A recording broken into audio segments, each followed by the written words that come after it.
Mtazamaji, karibu katika kipindi cha Kilimo Ajira Yangu. Katika kipindi cha leo tutaangazia namna zao la mbaazi lilivyoongeza wigo wa ajira kwa vijana katika wilaya ya Tunduru mkoani Ruvuma. Kumbuka, kipindi hiki kinaratibiwa na Taasisi ya Utafiti wa Kilimo Tanzania TARI, kituo cha Naliendele kilichopo mkoani Mtwara. Mtazamaji, zao la mbaazi baada ya kuingizwa katika mfumo wa stakabadhi wa mazao ghalani, wakulima waliuza kwa bei kubwa, kama ambavyo wakulima wa zao hili katika kijiji cha Tulieni wilayani Tunduru walivyonufaika na mfumo huu wa zao la mbaazi. Kwanza napenda kumshukuru Mheshimiwa Rais Mama Samia kwa hicho alichotufanyia wakulima, na pia naomba aendelee kukifanya ili wakulima waendelee kuwa na moyo wa kulima zaidi. Awali ya yote watu walipinga stakabadhi ghalani kutokana na nini? Hawakupewa elimu. Ila nashukuru kwa sasa watu wameelewa nini maana ya stakabadhi ghalani, na pia hao viongozi waendelee kuwatia moyo wakulima ili waweze kufanya vizuri zaidi. Tumefarijika mwaka huu na bei ya zao la mbaazi. Toka tumepata uhuru kufikia mpaka leo hivi hapa, ni kwamba mwaka huu tumeona bei yake inaridhisha. Hivyo tunashukuru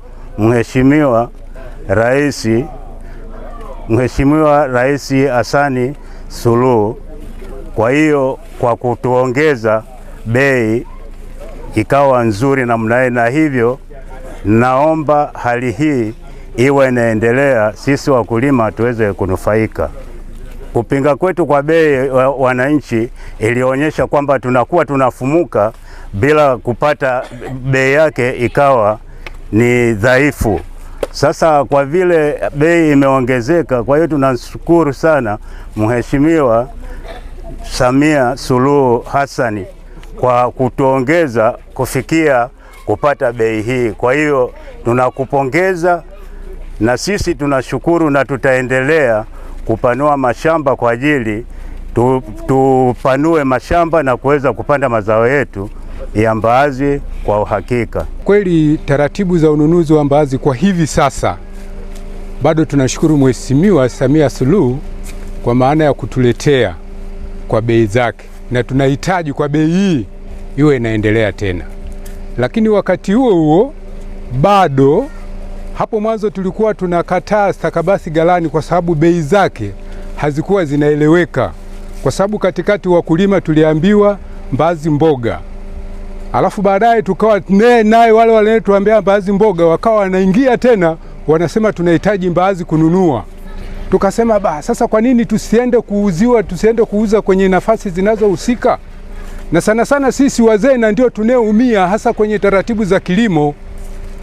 Sasa kwa kuwa leo Samia bado ameangalia taratibu za kilimo, bado na sisi tunasema atuongezee naye bei, kwa sababu sisi ndio wakulima.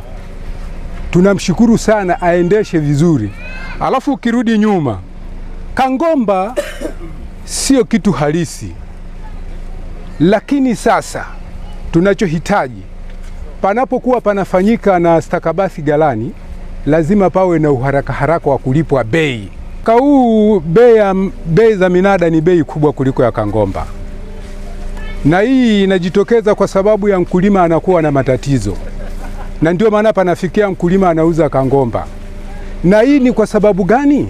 Kwa sababu asilimia kubwa Tulieni kwa tani ambazo zinazotoka hizo sio kama hizo. Hivi leo minada hii kutokea hapa, wananchi wa Tulieni tayari wanalia kwa sababu mbaazi zao nyingi zimeliwa na wanyama, mfano ng'ombe. Hawa serikali tunaitupia, lakini hata hivyo hakuna kinachoeleweka. Leo panapotokea mnada huu hapa, bado tunasema sijui naye mwakani tutakuwa tunavuka angalau mbaazi zetu kuzitoa vizuri. Lakini kama kwa kilimo cha mbaazi, Tulieni watu mbaazi wanazitoa sana, ila sasa wanyama wanatuathiri. Sasa tunapoona bei namna hii tunasema huyu mama huyu mkombozi. Nasalimia Mama Samia atuletee maendeleo na atutembelee katika kijiji chetu ili aje aone maendeleo. Kijiji gani? Cha Tulieni. Mtazamaji, zao la mbaazi limetanguliwa na zao la ufuta kwa wakulima, ambalo limesaidia kuongeza kipato chao. Kwa vijana wanaobeba mizigo ya mazao, yaani wachukuzi wanaobeba kutoka shambani hadi ghalani, imekuwa faraja kwao, kwani ni muda mfupi toka wabebe mzigo wa zao la ufuta kwenye maghala na sasa wanabeba zao la mbaazi. Vijana hao wanasema kuwa wigo wa ajira umeongezeka kutoka ufuta, mbaazi na sasa wanasubiri zao la korosho. Tumetoka kwenye msimu wa ufuta, tumeingia kwenye msimu wa mbaazi, ndio sasa tunamalizia. Inshallah panapo majaliwa tunaweza tukaingia kwenye msimu wa korosho. Kazi inaenda vizuri, tunashukuru Mwenyezi Mungu. Naona hizi ndio mbaazi zetu. Tunamshukuru Mungu ametuwezesha, zao hili linakuzwa na rais wetu ametuwekea ufanisi. Ninachoomba serikali ituangalie kwanza wabebaji na wakulima kiundani. Tumenufaika na ufuta ikiwa ni miongoni mwa maokoto, na leo tuko kwenye mbaazi. Na mbaazi ndio hizi zinaishia. Tunachohitaji serikali ituangalie kwenye korosho zinazokuja. Tuendelee kunufaika, kwa sababu chanzo cha manufaiko ni kujituma kwetu, na huku ndio kujituma. Na serikali naamini inatuangalia wakulima. Kwa hiyo mama, nizidi kumpongeza, atuangalie zaidi, na huku tukiwa tunasema tunanufaika. Kwa hiyo atuongezee mishahara, na kikubwa wabebaji tunaomba ombi kwenye korosho watuongezee bei ya ubebaji. Kiujumla sisi tumpongeze mama na pia tupongeze uongozi wa TAMCU ushirika, na pia tumpongeze bosi wa ghala aliyechukua ghala hili, na sisi vijana tunapata kama ajira ya ubebaji. Lakini nikianzia na ufuta, kwa kweli tumegaini, tumepata kitu ambacho kidogo majumbani kwetu kimetusaidia. Na pamoja na hivyo, hata msimu huu mbaazi imelipa, sio kama miaka iliyopita.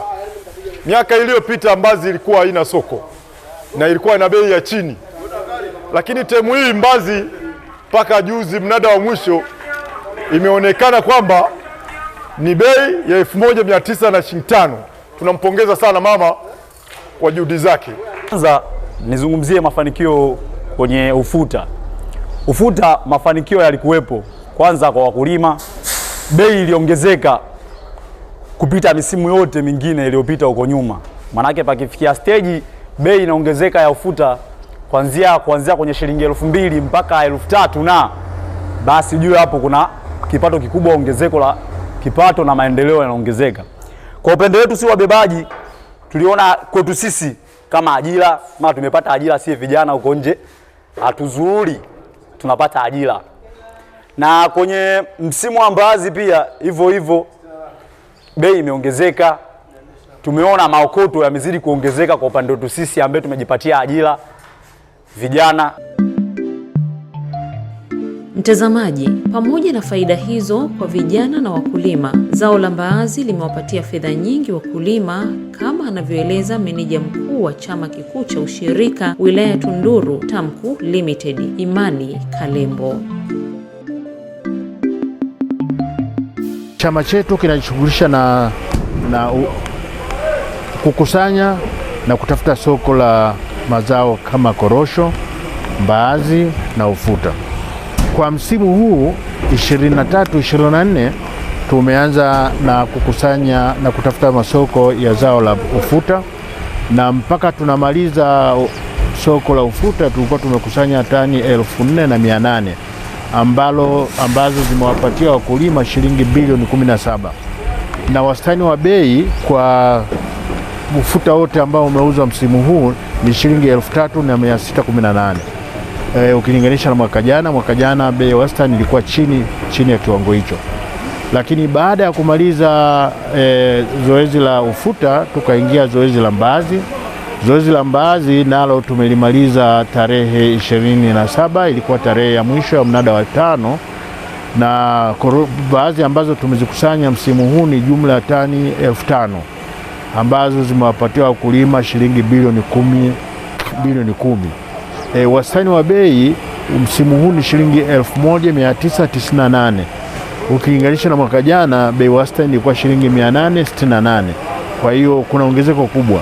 Kwa kweli wakulima wamefurahi na wanaendelea kufurahi, na kila tulipokwenda kufanya mnada wakulima wamehamasika na wameahidi kwamba kwa kweli juhudi zilizofanywa na Mheshimiwa Rais wa Jamhuri ya Muungano wa Tanzania Dr. Samia Suluhu zinawatia moyo, kwa sababu soko limetafutwa na wamepata fedha au wamepata fedha nyingi kwa ajili ya kuwaendeleza. Lakini pia niseme kabisa kwamba kwa kweli changamoto ambazo zimetokeza safari hii tofauti na mwaka jana, maana yake zimepungua. Mwaka jana kulikuwa na changamoto, wakulima wengi walikuwa wanauza kangomba, lakini kwa sababu ya bei imekuwa nzuri, kwa hiyo watu wengi walihamasika, hawakuuza kangomba. Lakini pia hata ulipaji wa haya malipo baada ya mnada yamekuwa yakienda kwa haraka ukilinganisha na hali ya mwaka jana. Kwa kweli kadri siku zinavyokwenda na changamoto zinazidi kupotea kabisa.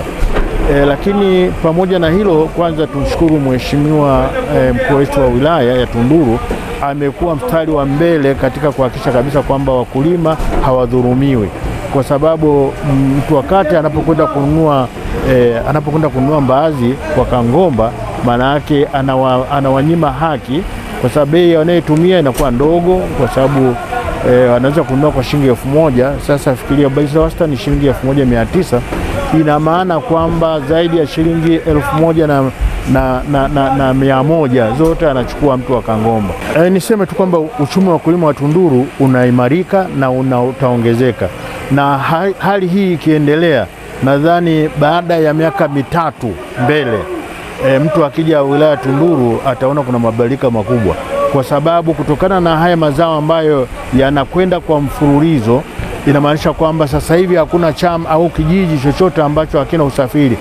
Wasafiri sasa hivi hawatembei kwa miguu, maana yake watu wameelimika. Kila kijiji unachokwenda sasa hivi utakuta kuna usafiri unaotoa kwenye kijiji kuleta hapa mjini. Lakini sio hivyo tu, hata ukiangalia majengo unakuta kabisa kwamba watu wanaishi kwenye majengo mazuri ya kisasa kabisa, kwamba sasa hivi maendeleo yanayotokana na kilimo ni makubwa.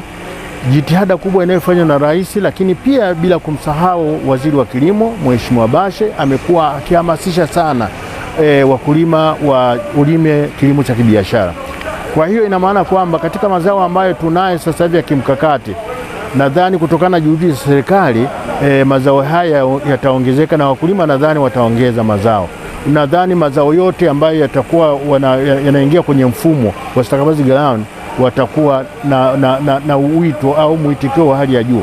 Ingawa sasa hivi tuna mazao 4 kama nilivyosema, kuna ufuta, mbaazi, korosho, lakini nadhani hapo mbeleni mazao mengine, na bahati nzuri wilaya ya Tunduru karibu mazao yote yanastawi. Kutokana na faida kubwa walioiona baada ya zao la mbaazi kuingia katika mfumo wa stakabadhi wa mazao ghalani, TAMCU inataka mazao mengine yaingizwe katika mfumo huu ili kuwa na soko la uhakika pamoja na kuongeza ajira kwa vijana. Nianze. Kwa majina naitwa ndugu Musa Manjaule. Ni mkulima wilayani Tunduru kutokea kijiji cha Nakapanya, lakini pia ni mwenyekiti wa chama cha msingi Namitili, lakini pia mwenyekiti wa chama kikuu cha ushirika cha TAMCU cha wilaya ya Tunduru. Kwa ujumla wake sisi kama Tunduru ndio wa kwanza kuingiza zao la mbaazi katika mfumo wa stakabadhi ghalani. Tuliingiza, sasa huu ni msimu wetu wa 4, na tumeweza kuhamasisha wakulima kwa sababu wilaya yetu ya Tunduru wakulima tulikuwa tunalanguliwa sana. Watu wakati walikuwa wanakimbilia sana wilaya ya Tunduru na kununua mazao haya kwa bei chini kabisa. Mbaazi ilifika pale na nunuliwa mpaka shilingi 100. Mtu ananunua shilingi 100 anaenda kuuza shilingi 200. Sawa, lakini kutokana na elimu ambayo tulijitahidi sisi kama chama kikuu kuhamasisha wakulima na kuwapa elimu na waviamini vyama vya ushirika, kwa sababu kama unavyojua vyama vya ushirika ndio mkombozi pekee kwa mkulima, ndio msimamizi pekee kwa mkulima, ingawa tunatambua serikali ndio msimamizi mkuu. Hivyo basi wakulima waliweza kupata hili somo vizuri, wakaanza kuingiza mazao haya ya mbaazi, hasa mbaazi kwenye mfumo wa stakabadhi ghalani. Na tulikutana na changamoto nyingi sana, mambo mengi, lakini kwa ujumla wake tumeweza kufaulu na kuweza kuwaondoa watu wakati. Watu wakati kwa sasa Tunduru hawana nafasi, kwa sababu tunaviamini vyama vya ushirika na hasa chama kikuu cha TAMCU. Wakulima wamefurahi sana kutokana na usimamizi, kwa sababu zao la mbaazi lilikuwa tukiuza sisi siku 4, ndani ya siku 4 za kazi tunahakikisha mkulima anapata fedha yake. Mnunuzi akishalipa ndani ya siku 4 za kazi, mkulima anapata fedha yake. Hivyo basi umeona hata safari tumeweza kupata bei nzuri. Ni ukweli usiopingika kwamba serikali yetu ya Jamhuri ya Muungano wa Tanzania inayoongozwa na mama yetu Mheshimiwa Dr. Samia Suluhu Hassan ameweza kujikita vizuri kuitoa mbaazi kwenye mboga na kuwa zao la kibiashara. Kwa kweli wananchi wa Tunduru wamefurahishwa sana, wamefurahi sana na wanampa pongezi za kipekee Mheshimiwa Rais.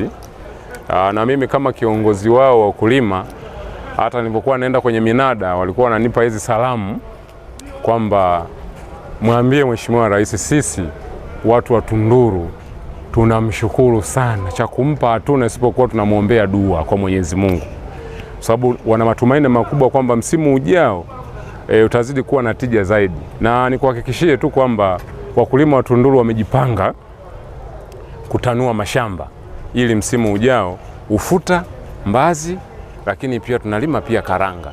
Tumeweza kufanikiwa kipengele hicho. Haya mazao yote tunalima sambamba na zao la korosho.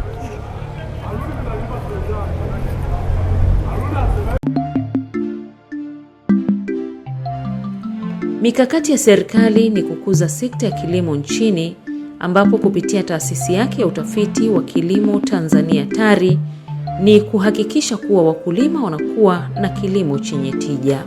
Dr. Fortunus Kapinga ni mkurugenzi wa TARI kituo cha Naliendele, anaeleza namna ya kusaidia wakulima kuwa na kilimo chenye tija.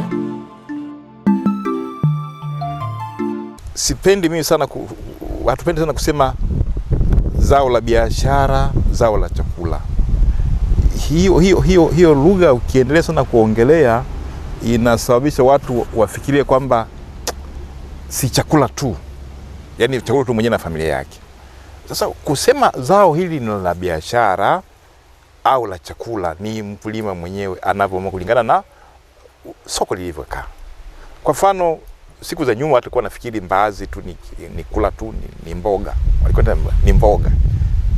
Au mtu anasema choroko si mboga tu, mihogo si chakula tu. Sasa hiyo fikra ni fikra ambayo watu wamekuwa nazo siku nyingi, miaka hiyo, wakifikiri kwamba haya mazao labda tu biashara ni korosho, labda biashara labda ni kahawa, biashara labda ni chai. Sasa ni kwamba sasa hivi tuende tubadilike kwamba zao kuitwa la biashara au la chakula ni watu ndio wanavyoona ulimwengu wa soko upoje, mazingira ya soko ipoje.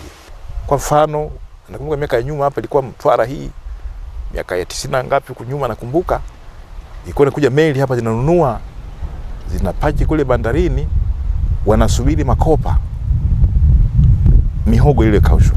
Lakini wakati nakumbuka ilikuwa na tafuta njugu. Sasa yawezekana baada ya uzalishaji kupungua na soko azidi kitenda vingine au pengine wamesahau kwamba tunazalisha kwa wingi. Na imani yangu ni kwamba endapo tutazalisha kiasi cha kutosha chenye tija, ikatangazwa tunaweza kuzalisha tani kadhaa za njugu mawe, za choroko na mazao mengine, wateja watapatikana, sababu hizi mazao yanaliwa duniani. Inawezekana zikawa sisi kwetu hapa sawa, lakini sehemu nyingine wanahitaji. Sasa ni kiasi gani tumezalisha, tumejitangaza namna gani, ni habari nyingine tofauti. Kwa hiyo tunapaswa tulime kilimo ambacho kinalenga soko, lakini pia tukishapata mazao kujitangaza pia na kujieleza kwamba sisi tunao uwezo kuzalisha kitu, na uwezo huo sio kuhakikishia tu, ni uwezo halisi kwamba tunaweza sisi kuzalisha kiasi kadhaa cha zao fulani kuna watu wanahitaji, sio lazima hapa nchini, hata nchi zingine wanahitaji. Pengine hatujulikani kwa sababu kiasi tunachozalisha ni kidogo, lakini pia hatujajitangaza nje kwamba tunaweza kuzalisha vitu vya hiyo. Sasa sisi kama watafiti, kazi yetu ni kutoa elimu na mafunzo au teknolojia za kuzalisha haya mazao kwa tija. Kwa maana ya Mtwara, sisi majukumu yetu ni mazao yanalimwa kusini huku Mtwara na Lindi. Tunatoa elimu ya kulima mazao hayo, ikiwemo yale ambayo jukumu letu la kitaifa ambayo ni korosho, ufuta na karanga, lakini yale mengine yote yanalimwa ukanda wa kusini. Lengo letu ni kuhakikisha kwamba wakulima wanaepukana na lile wazo la kwamba Mtwara zao la biashara ni korosho tu, na kuna faida nyingi ya kuzalisha mazao hayo mengine nje ya korosho, kwa sababu muda ambapo unakuwa busy sana, unakuwa mkulima jikita sana kwenye kutunza korosho, inawezekana muda ule sio ule anaolima mazao mengine. Kuna kipindi ambacho mkulima wa korosho halimi shambani, anavuna, lakini anaweza kana andaa shamba lingine. Kwa mfano, kipindi ambacho anapanda mkulima wa Mtwara na Lindi, anapanda ufuta, anapanda mbaazi, anapanda njugu na mazao mengine, sio muda ambao anapanda mazao ya korosho. Kama yeye na shamba lingine, atakapanda shamba lingine jipya, ni muda ambao kama shamba la korosho atapalilia, lakini kwenye shamba la korosho pia anaweza, kama kuna nafasi, anaweza akapanda mazao mengine hayo, ikiwemo ufuta, ikiwemo karanga, ikiwemo choroko na kadhalika. Isipokuwa kama mbaazi, kwa sababu tunasema mbaazi huwa zina wadudu ambao wanaharibu mbaazi pia na korosho. Tunashauri asipande mbaazi kwenye shamba la korosho, kwa sababu gharama ya kudhibiti wale wadudu inaweza kuwa kubwa sana kuliko akipanda shamba ambalo halina korosho.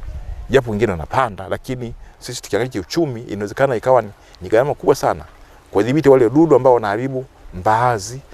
Unapotaka kuvuna korosho inaweza kuwa ni gharama kubwa sana. Kwa hiyo nashauri ikiwezekana mbaazi zipandwe shamba ambalo halina mikorosho, kwa sababu wadudu wanaharibu mbaazi ndio wale wanaharibu korosho. Sasa kupanda mazao hayo mengine kwa mkulima, itakachomsaidia pia ni kwamba, chukulia amevuna mazao yake mbaazi, amepata fedha za kutosha. Zile fedha itamsaidia kununua pembejeo ambazo zitapuliza kwenye hiyo mikorosho. Lakini amevuna pia ufuta, amepata fedha, itamsaidia zile fedha kununua pembejeo za kulimia, kutunzia korosho yake. Kwa hiyo huyu mtu badala ya kusema anavuna korosho, zile fedha anaweza kutumia mpaka mwaka mwingine. Amekosa zile fedha tena, amezizungusha, ameziwekeza kwenye zao lingine la msimu kama hiyo mbaazi, kunde, ufuta na kadhalika.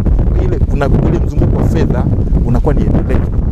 Ndio maana tunahimiza wakulima wa Mtwara na Lindi na mikoa mingine ya korosho wasitegemee korosho ndio zao pekee la kumpatia mkulima au kupatia kulima kipato.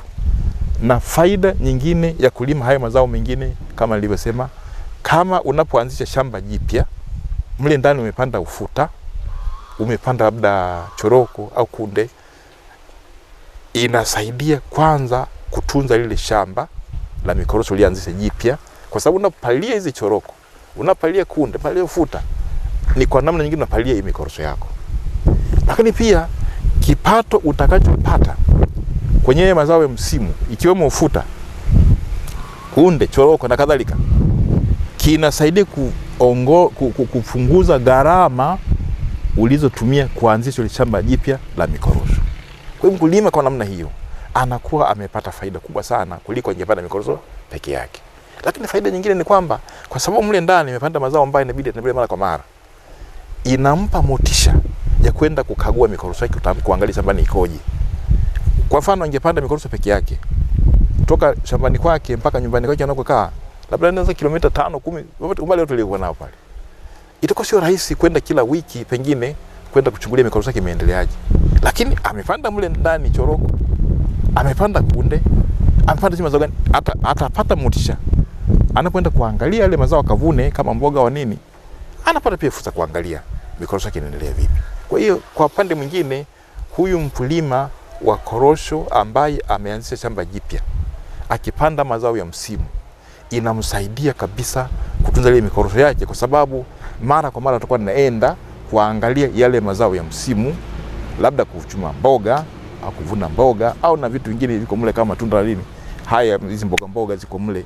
Ni rahisi kwa wakati huo sasa kupata nafasi ya kwenda kuangalia mikorosho yake ambayo imepanda mipya, na kama nilivyosema pia itamsaidia kupunguza gharama za kuanzisha shamba la korosho. Mtazamaji, kilimo ni ajira. Kama ambavyo umejionea mwenyewe namna zao la mbaazi lilivyoongeza kipato pamoja na ajira kwa wananchi wa wilaya ya Tunduru mkoani Mtwara, ni matumaini yangu zao hili litaendelea kukuza uchumi wa wananchi. Hadi hapo tumefikia mwisho wa kipindi chetu kwa leo. Kumbuka, kipindi hiki kinaratibiwa na Taasisi ya Utafiti wa Kilimo Tanzania TARI, kituo cha Naliendele mkoani Mtwara. Usikose kuangalia kipindi kingine cha Kilimo Ajira Yangu wiki ijayo, muda na wakati kama huu. Asante.